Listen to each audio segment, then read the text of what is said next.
We protect our own. These words echoed across the worn linoleum as 200 leather-clad bikers filled every corner of Emma's struggling diner. Just 24 hours earlier, she'd stood up for a lone Hell's Angel when local cops harassed him. What happened next would change everything. The stranger. Emma Walsh's hands were chapped and red as she wiped down the counter at Walsh's diner. The lunch rush had ended, and she was mentally calculating if today's take would cover the electric bill with its final notice stamp bleeding through the envelope. Just a few more months, she muttered, the same empty promise she'd been making for 18 months since her father's stroke put him in a care facility and her in charge of the family diner.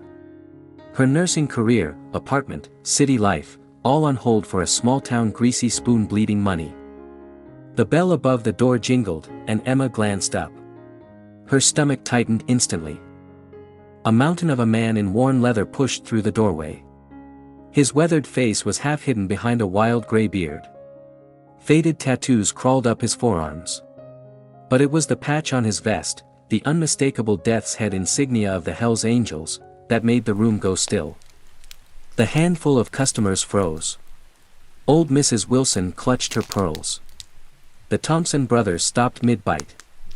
The biker made his way to the counter, deliberately choosing the stool at the far end, a man used to being unwelcome. Emma steadied her hand, grabbed a menu and water glass. The other waitress, Katie, suddenly found pressing work at the far end of the diner. "Thanks for coming into Walsh's," Emma said with her practiced smile. "Today's special is meatloaf with mashed potatoes." The biker looked up, and Emma was struck by his eyes, pale blue and bloodshot. Against that hard face, his eyes seemed to belong to another man entirely. "Coffee," he said, his voice surprisingly gentle. "Black as you can make it, and whatever's fastest from the kitchen. Been on the road since before sunup." The confrontation. As Emma poured his coffee, she noticed his hands, huge, callous things built for violence, had a slight tremble. His knuckles were scraped raw, and a thin hospital bracelet was partially hidden beneath his leather cuff. Behind the exhaustion in his eyes, Emma recognized the bone-deep sadness she'd seen during her nursing rotations in oncology. It was the look of someone keeping vigil. "Long ride ahead of you still?" she asked casually. "Heading back to Riverside Hospital," he said finally. "My daughter." Something caught in his throat. "My daughter." He repeated, but couldn't finish. Emma felt something shift inside her. Not pity, this man wouldn't want pity, but recognition. Not a Hell's Angel in that moment. Just a worried father. "I'll get that order in right away," she said softly. "Toast and eggs work. Fastest thing on the menu." The bell jingled again, and two police officers walked in, Officer Sullivan and Officer Reed. They spotted the biker immediately. Well, don't often see your kind in Ridgefield," Sullivan said loudly. "Just passing through, I hope." The biker kept his eyes on his coffee. "Just getting some food, officer." Emma returned with his plate. "Anything else I can get you?" Before he could answer, Sullivan spoke up. "How about checking this guy's ID, Emma? Make sure he's not one of those angels we've got bulletins about." The biker reached slowly into his pocket, but Sullivan's hand moved to his holster. "Careful now." Emma felt her temper rising. "He's a paying customer, Sullivan. Just like you." "Not just like me," Sullivan smirked. "His kind bring trouble. Drugs, violence. My kind." The biker looked up. "You don't know the first thing about me, officer." Sullivan leaned in closer. "I know that patch. I know what it means." Reed added, "Maybe we should run your plates. See what comes up." The biker put his fork down. "Look, I'm just trying to get some food before I visit my daughter at Riverside. His voice caught. "She's not doing well." "Oh, I'm sure," Sullivan laughed. The old sick family member excuse.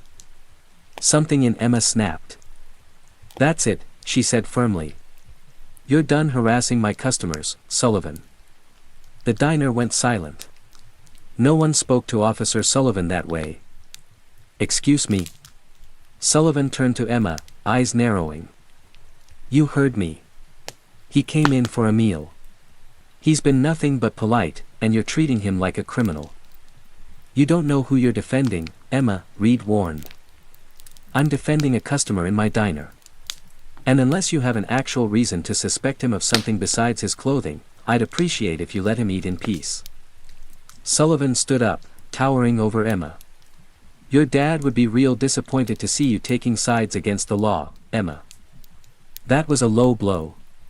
Jack Walsh had been friends with half the police force before his stroke. My dad taught me to judge people by how they act, not what they wear, Emma replied steadily. And right now, you're the one acting badly in my diner. The tension was thick enough to cut with a knife. Several customers shifted uncomfortably. I think I'll take my food to go, the biker said quietly, reaching for his wallet. No, Emma said firmly. Your money's no good here today. The meal's on me. The biker looked at her with surprise and genuine gratitude. Sullivan's face flushed deep red. You're making a mistake, Emma. This town has a way of remembering who its friends are. The threat wasn't subtle. In a small town like Ridgefield, being on the wrong side of the police could be bad for business. Are you going to order something, or are you just here to intimidate my customers? Sullivan threw a few dollars on the counter. Lost my appetite. Let's go, Reed. After they left, Emma turned to the biker, who was looking at her with an unreadable expression. I'm sorry about that, she said. He shook his head. Don't be. Not many people would have done what you just did. He paused. Name's Alex. Alex Morgan. Emma Walsh. Thank you, Emma Walsh. The aftermath. He ate quickly, and when he finished, he left a $20 bill despite her protests. For your dad, he said simply before heading out.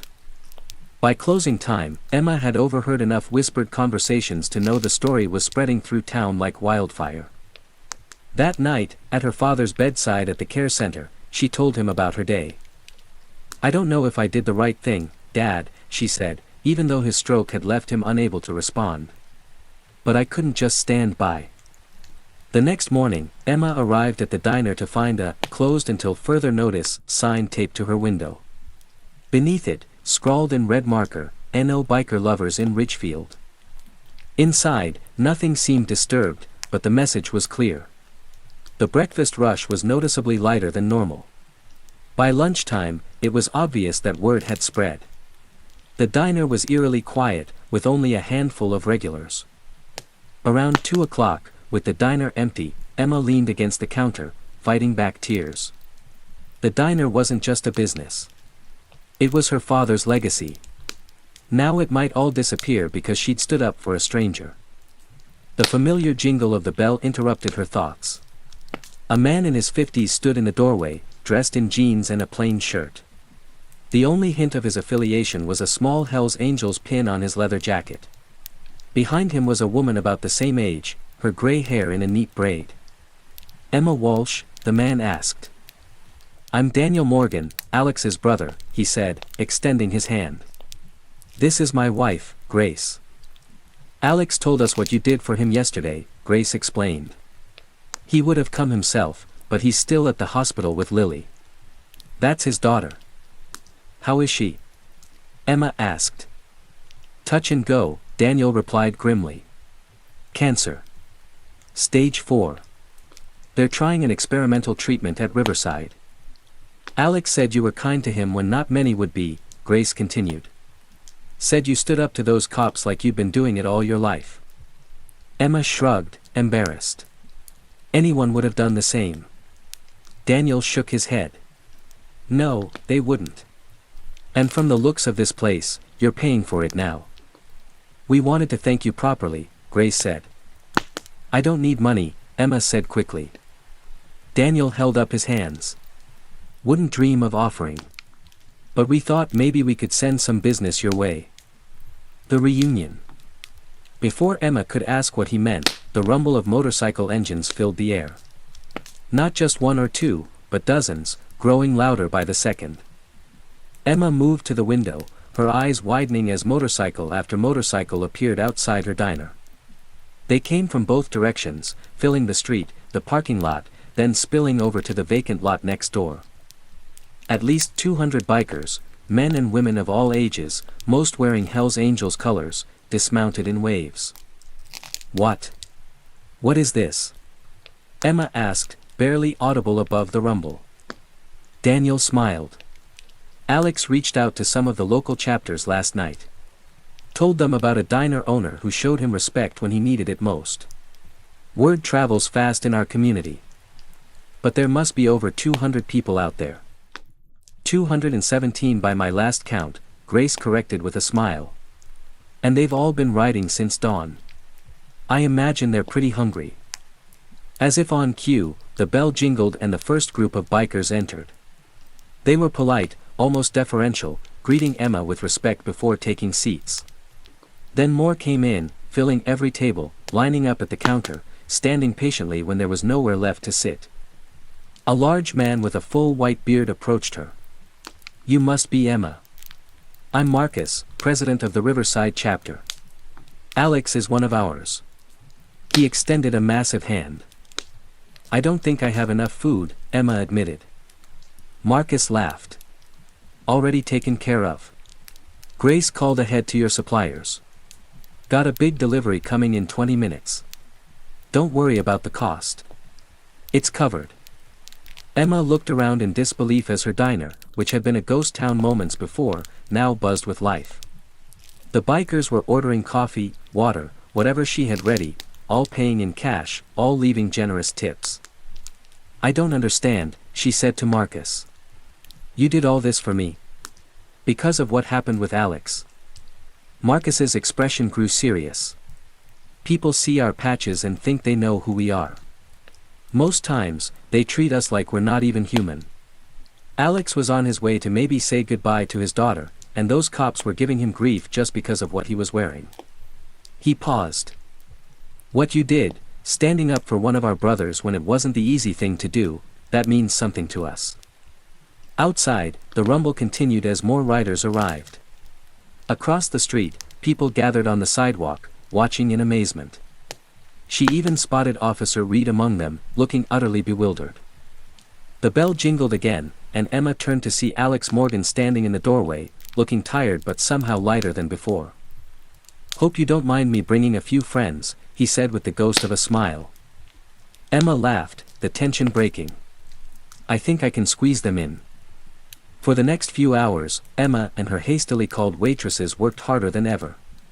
The delivery arrived as promised, enough food to feed an army of hungry bikers.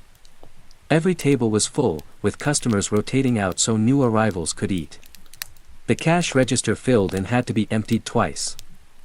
Word spread through town, and slowly, cautiously, some regular customers began to appear. They stood awkwardly at first, clearly intimidated, but the bikers made room, sharing tables, striking up conversations. Mrs. Henderson ended up discussing quilting with a biker grandmother. Mike Wilson discovered that one of the riders was a fellow Vietnam veteran. The high school principal found himself discussing educational reform with a biker who turned out to be a college professor on weekends. In the midst of it all, Emma found a moment to pull Alex aside. "How's your daughter?" "Lily, right?" Alex's face brightened. "That's actually why I could make it today. Doctor called this morning, the treatment, it's working. Early days, but her numbers are better." His voice caught. "First good news we've had in months." Emma impulsively hugged him. "She wants to meet you," Alex added. The woman who stood up for her old man. "I'd like that," Emma said, meaning it. The protection. As the evening wound down, Marcus called for everyone's attention. "I want to thank Emma Walsh for her hospitality today," he announced. "And I want to make something clear to everyone in Ridgefield." He paused, making sure he had everyone's attention. "Walsh's Diner is under the protection of the Hells Angels from this day forward." A cheer went up from the bikers. "Which means," Marcus continued, "we'll be making this a regular stop on our rides.